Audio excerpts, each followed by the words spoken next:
8वां दिन। आज उसका मन साधना पूर्ण होने के बावजूद बेचैन था। इतना बेचैन कि आज वो कुटिया की जगह बाहर खुले में जाकर लेटा हुआ था। उसे एक पल का चैन नहीं था।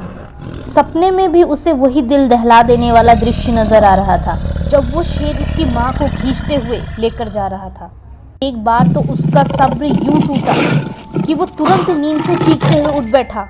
माँ! उसकी चीख सुनकर गुरु कैलाशपति तुरंत वहां जा पहुंचे और उसकी तरफ देखते हुए, मन स्थिर कर बालक। वो केवल एक छलावा था, पर वो क्या समझा था।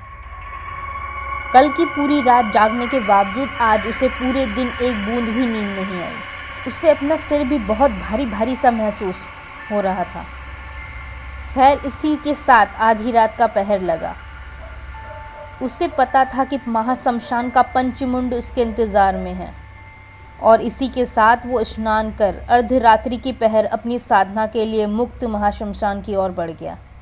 आज शमशान में रात कीड़े तथा मेंढकों की आवाज़ साफ प्रदर्शित कर रही थी कि मौसम रंग बदलने के मिजाज में है। आकाश में घोर लालिमा छाई हुई थी। इधर अमावस को अब केवल 4 ही दिन शेष थे और वादियों में कालेपन ने अपना साम्राज्य फैलाना आरंभ कर दिया था। आज ज्यों-ज्यों वो आगे बढ़ रहा था, उसके शरीर में अजीब सी सिहरन दौड़ रही थी। कभी कभी तो उसे ऐसा महसूस होता कि कोई अदृश्य शरीर उसके शरीर के आर पार निकल गया हो। कारण ठंडी हवाएं अचानक तेजी से उसके शरीर से छूकर गुजर जाती। एक तो कल की उस घटना ने उसके दिमाग को अच्छे से घाव दिए थे और अब इस राज उगलते मौसम ने भी अपना अलग ही राग पकड़ा हुआ था। खैर, इतने में वो अपने आसन पर जा बैठा और रोज की भांति सारी क्रिया पूरी करने के बाद पुनः उसने तारा मंत्र का आरंभ किया।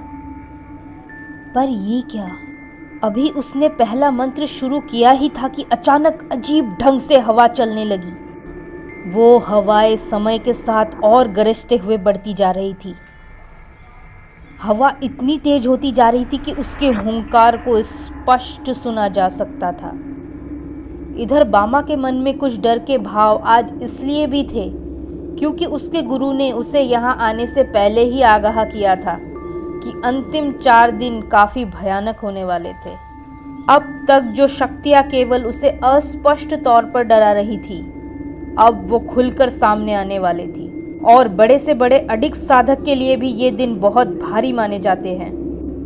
एक तो भय, ऊपर से सिरदर्द और अब उन दोनों के साथ ताल दे रही ये उन्मुक्त हवाएं जो किसी के वश में आने को तैयार नहीं थी। इधर अभी कुछ मंत्र पूरे हुए ही थे कि जोर से बिजली कड़की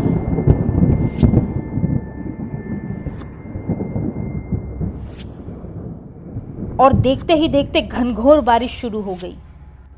अचानक ही वो इतने तेजी से बरस रही थी जैसे बामा के साथ उसकी कोई पुरानी दुश्मनी हो और उधर बामा उसी बारिश के बीच बैठे मंत्र जाप कर रहा था। आज मौसम का भाव देखकर वो बड़े तेजी से मंत्र आगे बढ़ाया जा रहा था।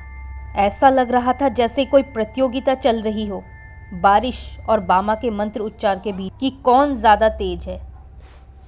अभी बामा ने कुछ मंत्र पूरे किए ही थे कि एक तेज तूफान और बारिश ने पूरे वातावरण को पहले से भी भयानक बनाकर रख दिया और इसी के साथ अचानक ना जाने कहाँ से आकर चारों तरफ पानी भरने लगा। महाशमशान में पानी इतनी तेजी से बढ़ रहा था जैसे कि द्वारिका ने अपने सब्र का बांध तोड़ दिया हो। अब उस पानी के साथ उसके दिमाग में भी भय हिल्लौरे मार रहा था। बार बार दूर से असंख्य चीखों की आवाज़ उसे बुरी तरह से विचलित कर रही थी। एक और पहले से ही खराब तबीयत और अब घनघोर बारिश के कारण उसका शरीर बुरी तरह से काँप रहा था। पंचमुंड के नियमानुसार शरीर में पहले से ही कोई वस्त्र न थे जो वो खुद को किसी कपड़े से ढककर ठंड से बचा सकता था। हालांकि वो काफ़ी तेज़ी से मंत्र उच्चार कर रहा था, पर फिर भी जब तक उसके मंत्र 80% तक पहुँचे, बारिश का पानी भी उसके होठों तक आ पहुँचा। अब डर इस बात का था कि 20% मंत्र अभी तक बाकी थे, पर यह पानी इतने समय तक रुकने वाला नहीं था। हुआ भी ऐसा ही। उसकी और 2 माला होते ही पानी उसके नाक तक आ पहुंची। नाक तक पानी आते ही उसे सांस लेने में मुश्किल होने लगी। वो बुरी तरह से छटपटाने लगा। आखिर वो आसन से उठ भी तो नहीं सकता था और ना ही पानी में सांस ले सकता था। अब जब परिस्थितियां बहुत बिगड़ गई तो उसने तुरंत गुरु मंत्र जाप आरंभ किया और माँ तारा को याद किया तथा कुछ देर के जाप के बाद पुनः आंखें खोली। पर आंखें खोलते उसके आंखों में एक खुशी की चमक उभरी। हाँ, पानी पूरा नहीं गया था, पर अब उसके नाक की जगह उसके गले तक नीचे उतर गया था। अब ये देखते ही उसने बिल्कुल भी समय नहीं गंवाया और बहते पानी की रफ्तार की भांति मंत्र उच्चार आरंभ किया। अब मंत्र अंतिम समय पर आ पहुंचा था। केवल 10% मालाएं ही शेष थी कि तभी उसे कुछ दिखा, जिसे देखते ही उसका दिमाग जैसे शून्य हो गया। अचानक पलकें झपकते ही ना जाने कैसे उसे किसी के बड़े तेजी से बहकर अपनी तरफ आता हुआ महसूस हुआ और इसी के साथ वर्षा का जल अब समुद्र की तरह हिल्लौरें मारने लगा और उसी बीच उसे गले से फंसी हुई एक घुटी सी चीख सुनाई दी। ध्यान से देखने पर पता चला कि वो एक उसी की उम्र की लड़की थी जो पानी में बुरी तरह से डूब रही थी और वो उसे देखकर जोर जोर से चिल्ला रही थी, बचाओ मुझे। उसने केवल एक साड़ी पहन रखी थी जो भी उस पानी के जद्दोजहद में उसके शरीर से अलग होता जा रहा था। वो बेहद गोरी और आकर्षक काया की मल्लिका थी और उसका चेहरा एक कमल पुष्प की तरह नाजुक, तीखे और गुलाबी थे। उसे देखकर समझना मुश्किल था कि पहले उसकी जान बचाए या उसे नजर भरकर देखे। खैर, इधर वो बहते बहते उसके बहुत करीब आ पहुंची और इसी समय अचानक बामा के शरीर में कुछ लंबी सी कपड़े जैसी चीज आकर टकराई। समझना मुश्किल नहीं था कि राक्षस जल के आगे उस कन्या की नहीं चली और उसके वस्त्र उसके शरीर से अलग होकर वामा से आ लिपटे। वामा ने तुरंत उसे थाम लिया। वैसे तो वामा सोच का बहुत ही सरल था और उसके मन में बुरे विचार पैदा करना मुश्किल ही नहीं नामुमकिन था, किंतु ये महामाया की माया है।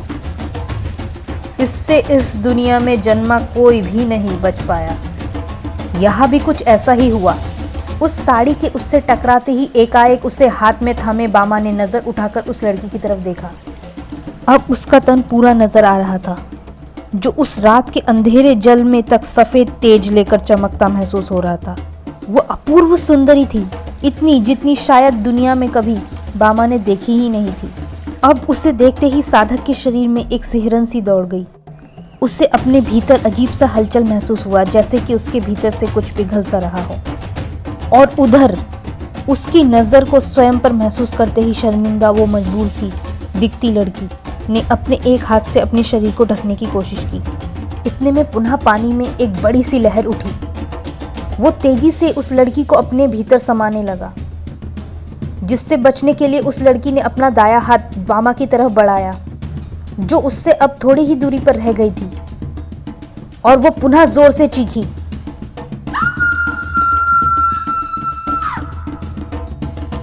मदद करो मेरी।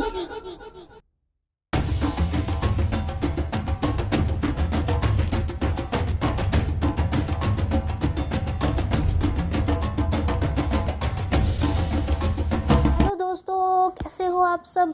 बहुत दिनों बाद आ रही हूँ, पर माफ़ करना मुझे, क्योंकि मैं कंटिन्यू काम कर रही हूँ फिर भी मैं लेट हो रही हूँ। मुझे नहीं पता क्यों, क्योंकि मैंने एडिटिंग थोड़ी बढ़ा दी है और उसके बावजूद मुझे अपने वेबसाइट स्टोरी वर्ल्ड पे भी काम करना होता है और प्रतिलिपि पे भी मैं कंटिन्यू हर हफ्ते स्टोरी डालती हूँ। शायद इसलिए लेट हो जाता है, तो आप सब मुझे माफ़ कीजिए। और जल्दी से अब वीडियो अपलोड हो गया है तो उसे देखिए, उस पर जल्दी से अच्छे से कमेंट कीजिए, लाइक करिए, सब्सक्राइब करिए मुझे, जिससे कि आगे का पार्ट आपको पता चल सके कि कैसा आने वाला है। और हो सके तो दोस्तों को शेयर भी कर दो, प्लीज़ कर दो प्लीज़। अब मिलते हैं अगले हफ्ते बामा के एक नए एपिसोड के। तब तक के लिए अपना ध्यान रखें। Bye bye.